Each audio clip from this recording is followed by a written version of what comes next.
심령이 가난한 자는 복이 있나니 천국이 저희 것이며. 사랑하는 하나님, 하나님을 간절히 구하고 하나님만을 의지하는 심령으로, 가난한 심령으로 이 새벽 첫 시간을 하나님 앞에 무릎을 꿇습니다. 하나님만을 온전히 의지하옵나니 우리의 왕, 우리의 삶의 왕 되어 주시옵소서. 주만을 온전히 의지하오며 살아계신 예수 그리스도의 이름으로 간절히 기도드리옵나이다. 아멘. 우리 하나님만을 의지하며 찬양으로 나가겠습니다. 새 찬송가 545장 이 눈에 아무 증거 아니 배워도 믿음만을 가지고서 늘 걸으며 우리 믿음의 찬양 올려드리도록 하겠습니다.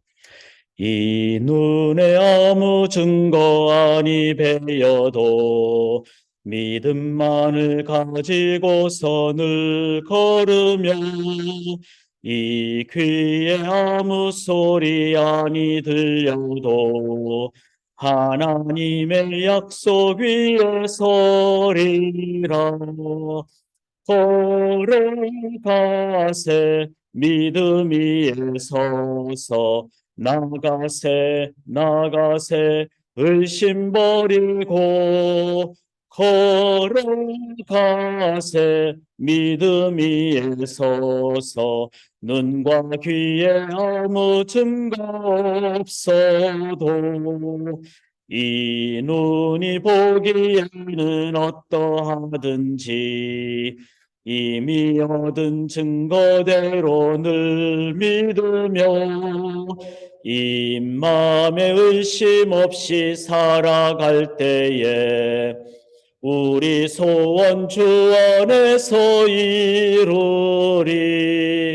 걸어가세 믿음 위에 서서 나가세 의심 버리고 걸어가세 믿음 위에 서서 눈과 귀에 아무 증거 없어도 주님의 거룩함을 두고 맹세한 주 하나님 아버지는 참 미쁘다. 그 귀한 모든 약속 믿는 자에게 능치 못할 무슨 일이 있을까. 걸어가세 믿음 위에 서서 나가세 의심 버리고 걸어가세 믿음 위에 서서 눈과 귀에 아무 증거 없어도. 아멘. 믿음의 죄 온전케 하시는 예수만을 바라보며 나아가기를 원합니다. 함께 나눌 말씀은 마태복음 9장 14절부터 26절까지가 되겠습니다. 마태복음 9장 14절부터 26절까지. 오늘 본문 포도주 또 생배 가족에 관한 비유와 또 혈루증 앓은 여인 그리고 자신의 딸이 죽게 된 그 관원의 믿음, 이런 내용들을 저희가 한번 생각하시면서 믿음에 대해서 우리가 함께 말씀을 묵상하며 나아가기를 원합니다. 제가 표준 세번역으로 본문을 봉독하겠습니다. 그때 요한의 제자들이 예수께 와서 물었다. 우리와 바리새파 사람은 자주 금식을 하는데 왜 선생님의 제자들은 금식을 하지 않습니까? 예수께서 그들에게 말씀하셨다. 혼인잔치에 손님들이 신랑이 자기들과 함께 있는 동안에 슬퍼할 수 있느냐? 그러나 신랑을 빼앗길 날이 올 터이니 그때에는 그들이 금식할 것이다. 생배 조각을 낡은 옷에다 대고 깁는 사람은 없다. 그렇게 하면 새로 된 조각이 그 옷을 당겨서 더욱더 크게 찢어진다. 새 포도주를 낡은 가죽 부대에 담는 사람은 없다.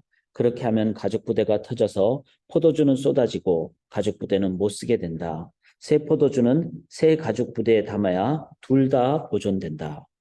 예수께서 이 말씀을 하실 때 지도자 한 사람이 와서 예수께 무릎을 꿇고 말하였다. 내 딸이 방금 죽었습니다. 그러나 오셔서 그 아이에게 손을 얹어 주십시오. 그러면 살아날 것입니다. 예수께서 일어나서 그를 따라가셨고 제자들도 뒤따라갔다. 그런데 12해 동안 혈루증을 앓는 여자가 뒤에서 예수께로 다가와서 예수의 옷술에 손을 대었다. 그 여자는 속으로 말하기를 내가 그의 옷에 손을 대기만 하여도 나을 텐데 했던 것이다. 예수께서 돌아서서 그 여자를 보시고 말씀하셨다. 기운을 내어라, 딸아, 내 믿음이 너를 구원하였다. 바로 그때 그 여자가 나왔다. 예수께서 그 지도자의 집에 이르러서 피리를 부는 사람들과 떠드는 무리를 보시고 이렇게 말씀하셨다. 모두 물러가거라. 그 소녀는 죽은 것이 아니라 자고 있다. 그들은 예수를 비웃었다. 무리를 내보낸 다음에 예수께서 들어가셔서 그 소녀의 손을 잡으시니 그 소녀가 벌떡 일어났다.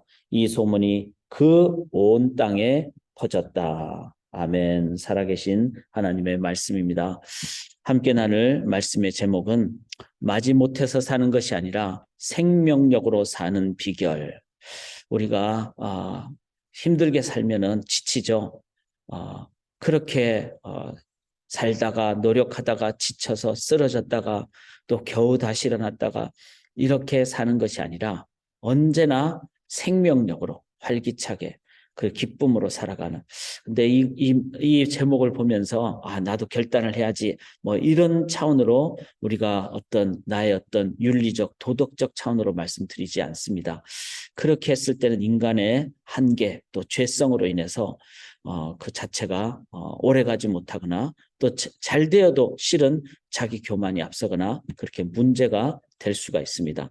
되죠. 당연히 되죠. 그래서 오늘 이 본문을 우리가 진리의 말씀 관점으로 생명력으로 어떻게 살아갈까 이거를 우리가 한번 말씀을 묵상하고 나누기를 원합니다. 어제 본문은 우리가 모든 상황을 예수님의 마음으로 내 안에 계신 예수님의 마음으로 그래서 예수님의 시각, 예수님의 마음 그렇게 볼 때만이 우리들은 바르게 보고 또 주님의 그 마음에 그 사랑을 가지고 나아갈 수 있다. 그래서 어제 본문에 내가 긍휼을 원하고 제사를 원하지 아니하노라. 당연히 우리가 제사도 해야 돼요. 제사는 오늘날로 얘기하면 예배죠. 지금도 이 상황이 예배고 하나님을 의지하는 겁니다. 그런데 여기서 말하는 제사는 형식화된 그래서 맨날 하니까 하게 되는 그런 식의 그 마음이 없는 것이 아니라 정말 필요한 것은 내가 왜 주님께 나가야 됩니까? 그리고 또 주님께 나갔을 때 어떤 것이 됩니까?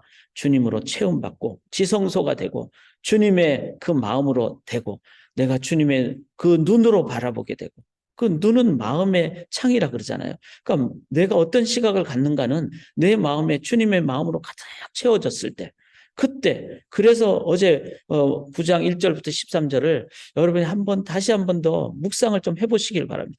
어제 유튜브를 한번 보셔도 되고 시간이 없으면 말씀 부분만 보셔도 되고 그랬을 때 내 눈에 주님이라는 시각이 없으면은 주님이라는 마음이 없으면은 주님이라는 안경이 없으면은 내가 오늘 보는 모든 것이 다 실은 문제가 생깁니다. 그리고 그것 때문에 우리는 잘못 판단하거나 잘못 불평하거나 잘못 교만해지거나 이렇습니다. 긍휼이 뭐죠? 주님의 마음이죠. 우리를 향해서 안타까운 마음을 가지고 끝까지 사랑하시는 마음을 가지시고 그 마음을 갖기 위해서 주님으로 체험받아야 됩니다. 지금 튀르키예의 지진의 그 상황은 우리가 지금까지 보지 못한 말로 못할 상황입니다. 이 상황을 내가 같이 가슴으로 아파할 수 있는 것은 인간적인 마음이 아니라고 생각합니다. 아무리 착한 사람도 그냥 그런 안타깝다 이런 동정은 할 수 있지만 주님의 마음으로 봤을 때만이 우리가 그들을 향해서 진정으로 기도하고 진정으로 지금 돕게 되고 진정으로 그들을 향해서 안타까운 마음으로 우리가 할 수 있는 일이 무엇일까를 우리가 찾게 된다는 것이죠.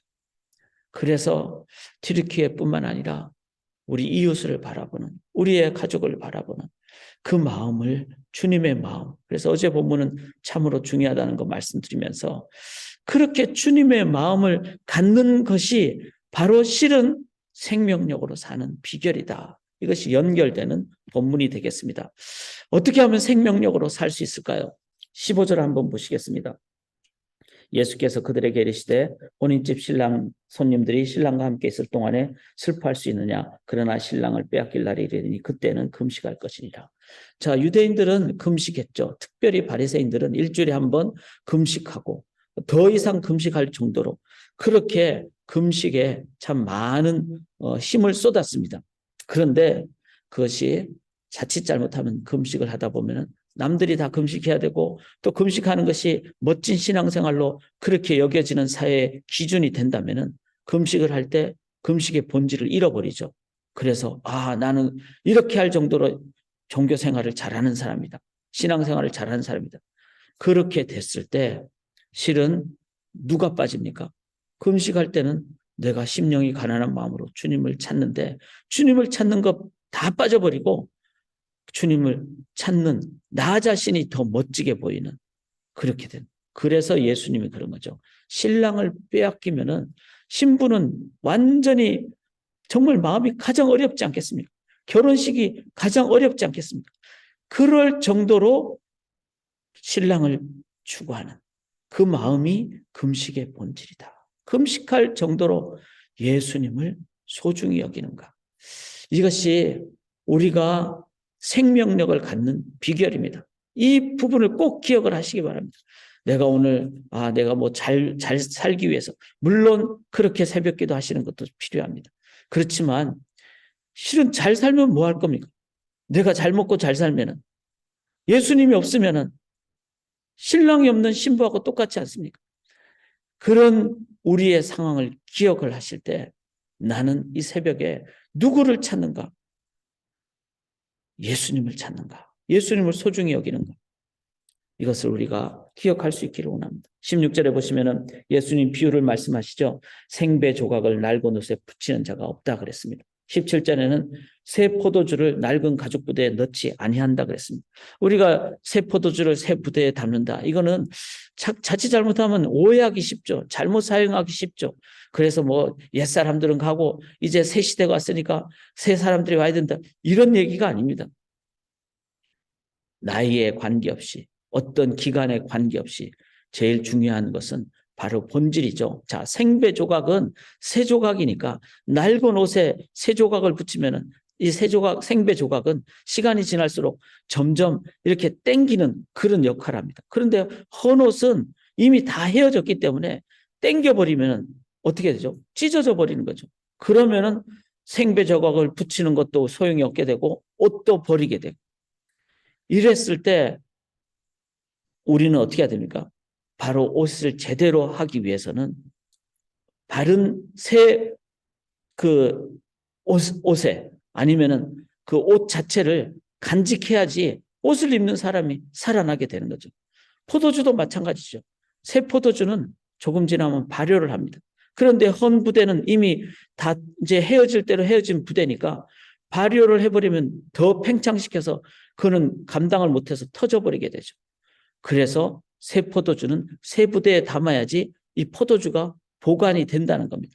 자, 여기서 제일 핵심은 뭐죠? 생배 조각이든 새 포도주든 이 새 포도주를 우리들이 받아야 되죠. 그리고 옷도 보관을 해야 되잖아요. 없어지면 안 되잖아요. 옷을 잃지 않기 위해서 포도주가 없지 않도록 해야 되는 삶을 살아가는. 그래야지 포도주를 마시는 사람이 살죠. 옷을 입는 사람이 살죠.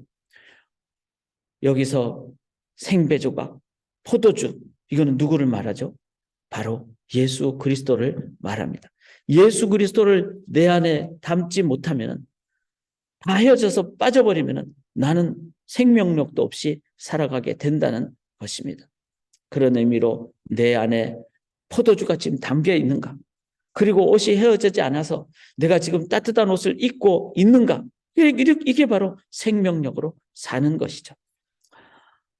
여기서 그 옷, 그 다음에 포도주는 바로 예수 그리스도입니다. 예수 그리스도를 그만큼 내가 붙잡는가?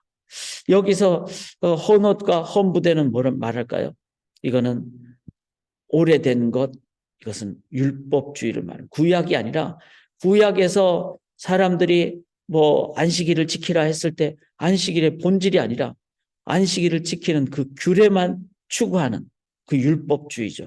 그 율법주의로는 예수님을 담을 수가 없죠. 그래서 바리새인들이나 서기관들이 안식일 날 막 사람을 살리는 그 예수님을 보면서 막 비판을 했죠. 그들은 율법주의에 빠져서 예수님을 받지 못했던 겁니다. 오히려 예수님이 안식일의 주인인 예수님을 그들이 의지했다면은 안식일은 사람을 살리는 날이구나. 예수님 의지하지. 예수님 얼마든지 살려주세요. 이렇게 해야 되는데 오늘 우리의 삶에 율법주의적인 모습으로 살면요. 예수님을 담을 수가 없어요. 우리 안에 예수님이 계실 수가 없는 거죠. 그래서 생명력을 잃게 되는 겁니다. 예를 들면은 우리가 예배 드리는 것도 예배 드려야지 내가 사람들이 나를 존중할 거야. 이렇다면 뭐죠? 그건 예배의 본질이 아니죠. 예배는 정말 어디서나 드려도 되고 예배는 예수님을 의지하는 거고 그런 마음으로 우리가 모이기를 힘써야 되는 것이지 그냥 모여야 된다라는 것만 하면은 숫자 노름만 하는 것이죠. 그러면 생명력이 없죠. 그런 예배는 생명력이 없습니다. 내 마음을 다한 예배가 될 때 온전한 생명력을 갖게 됩니다. 18절을 한번 보시면은 이 관리의 딸이 죽었다 그랬습니다. 그런데 관리가 뭐라 그러죠? 그 몸에 손을 얹어 주소서 이렇게 얘기합니다. 시체를 만지지 말아야 되는 율법 조항이 있었죠. 규례가 있었습니다. 그런데 이 사람은 어떡하죠? 몸에 손을 얹어 달라고 그렇게 얘기합니다. 이거는 율법주의라는 그 규례를 넘어서 율법의 핵심은 뭐죠? 우리를 살리기 위한 것이잖아요. 시내산에서 율법을 받은 것은 우리가 더 영적으로 더 살아나서 가나안 땅을 넘어서 열방을 가기 위한 하나님의 우리를 향한 하나의 훈련의 어떤 과정이었고 율법의 핵심은 첫 번째가 뭐죠? 하나님을 사랑하고 우리의 이웃을 사랑하는 그것을 본질을 우리들이 이해할 때 우리들은 생명력으로 나아갑니다. 그래서 우리들이 신앙생활하면서 혹시 비본질적인 것으로 자꾸 우리가 신앙생활을 하지 않는가? 이 부분을 자꾸 돌아봐야 됩니다. 뭐 남의 눈을 의식한다든지 의식하지 말아야 되겠죠. 그것만 해서는 안 된다는 거예요. 그게 아니라 본질이 뭐죠? 살아야 된다는 거죠. 그러면 살아나겠나이다. 이거는 예수를 의지하지만 않으면 안 되는 것이죠. 그런 의미로 나는 진짜 본질을 추구하는가? 이 새벽에 내가 예수를 붙잡고 의지하는가? 이게 본질이라는 것입니다. 21절에 보시면은 이는 제 마음에 그 겉옷만 만져도 구원을 받겠다 함이라. 이 혈루증을 한 여인이 자기는 피를 막 흘리니까 그 규례상으로는 더러운 어떤 상황이죠. 남들에게 터치하면 안 되는 상황이죠. 그런데 이 여인은 살기 위해서 예수님의 겉옷이라도 만지겠다.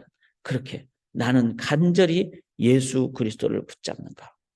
규례를 넘어서 본질적으로 나아가는 예수님을 의지하는 사랑하는 여러분, 우리가 다 오늘 새벽에 다 내려놓고 나는 정말 예수를 의지하는가? 예수를 소중히 여기는가? 신랑으로 여기는가? 예수라는 포도주를 내 삶에 가득 담기를 원하는가? 나는 규례에 얽매이지 않고 규례보다 더 본질적인 예수를 붙잡는가? 그것이 진정한 그 율법의 핵심이죠. 그게 예수님이 내가 율법을 완성하러 왔노라. 그렇게 말씀하시는 의미입니다. 나는 예수님만을 정말로 붙잡는가? 그것이 바로 제자 되는 거 아니겠습니까? 나는 예수 그리스도를 간절히 즉 영접하는가?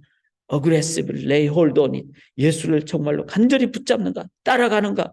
이게 바로 제자 되는 겁니다. 실은 제자 삼는 거는 그 다음에 결과론적인 겁니다. 내가 제자 되기만 하면은 이 말은 지금 예수를 붙잡고 예수님 의지합니다. 십자가 예수님만을 붙잡습니다. 십자가를 의지합니다. 그렇게 내 삶에 예수님을 목숨 다해서 의지하고 따라가고 그리고 묵상하고 십자가를 의지할 때 그때 나의 삶은 생명력을 갖게 되고 그래서 우리가 개인 기도할 때도 목숨 걸고 예수님 이름으로 의지하고 기도하고 나는 지금 예수님을 계속 따라가고 있는가? 진행형으로 제자의 삶을 살아갈 때 저는 믿습니다. 내 자녀들이 산다고 믿습니다. 그 부모를 보면서 단 하나 예수님을 따르는 그 부모님을 보게 되리라고 믿습니다. 그것이 우리의 후손들을 이끌어가는 바른 길이라 믿습니다. 다른 사람을 제자 삼는 길이라 믿습니다. 제자 삼는 것은 우리 보고 하라고 그러지 않았습니다. 그거는 그냥 결과입니다. 중요한 것은 내가 예수를 따르면은 영혼을 보면서 저 사람을 내가 예수께로 이끌어야 되겠다. 저 사람에게 한 번이라도 더 예수님을 나눠야 되겠다. 그게 제자 삼는 거 아닙니까? 내가 제자의 삶을 살아가는 것, 제자 되는 것, 여기에 생명력이 있습니다. 사랑하는 여러분, 저는 이 말씀 묵상하면서 저 자신, 저도 모르게 목사로서 살아가는 어떤 것이 더 드러날 때도 있고, 그리고 남들 의식할 때도 있고, 이거 전부 다 가짜입니다. 내가 예수님만 따라가는 목사가 되는 것, 그게 가장 중요한 것이고, 이 시간 예수님을 붙잡고 의지할 때, 계속 붙잡을 때, 그것이 저 안에 생명력으로 사는 길인 줄 믿습니다. 오늘도 주님만을 의지하며 나아가기를 원하고요. 오늘 수요 성경 공부, 이제 오늘과 다음 주는 산상수훈 1과 2를 하게 됩니다. 참 그림이 재밌죠? 한국화로 만든 산상수훈에 대한 그림입니다. 이 말은 제가 이렇게 표현하는 이유는 산상수훈은 남의 얘기가 아니라 내 얘기가 돼야 되고, 심령이 가난한 마음으로 우리가 주님 말씀 앞으로 나아가는 그런, 이거는 내 것으로 만드는, 내가 고백할 수 있는 그런 산상수훈이 될 때 우리 속에 천국이 임하게 될 줄 믿습니다. 오늘 저녁을 여러분들 함께 우리가 하기를 원하며, 주님의 마음이 될 때 튀르키예를 보면서 우리가 기도하게 되고 우리가 돕게 될 줄 믿습니다. 살아계신 주님, 주님만을 찾습니다. 신랑이 없는 신부는 세상에서 가장 불행한 상황입니다. 우리가 그렇게 되지 않기를 원합니다. 금식을 한다고 하면서도 주님이 없으면 가짜 금식이고 본질을 잃어버린 신앙입니다. 주님을 구하며, 주님을 의지하며, 내 삶에 주님이 없어지려고 할 때는 금식 이상하는 그런 저희가 될 만큼 주님을 간절히 찾는, 구하는, 계속 따라가는 저희들 되게 도와주시옵소서. 생명력으로 인도하여 주실 줄 믿사오며, 개인 기도할 때 예수의 이름을 의지하며 간절히 기도함으로 주님과 깊은 교제하는 프락시밀이, 그냥 가까운 관계를 넘어서 인티머시, 주님이 나의 주님으로 고백하는 그런 생명의 기도 시간 되게 인도하여 주시옵소서. 믿사오며 예수님 이름으로 기도드리옵나이다. 아멘.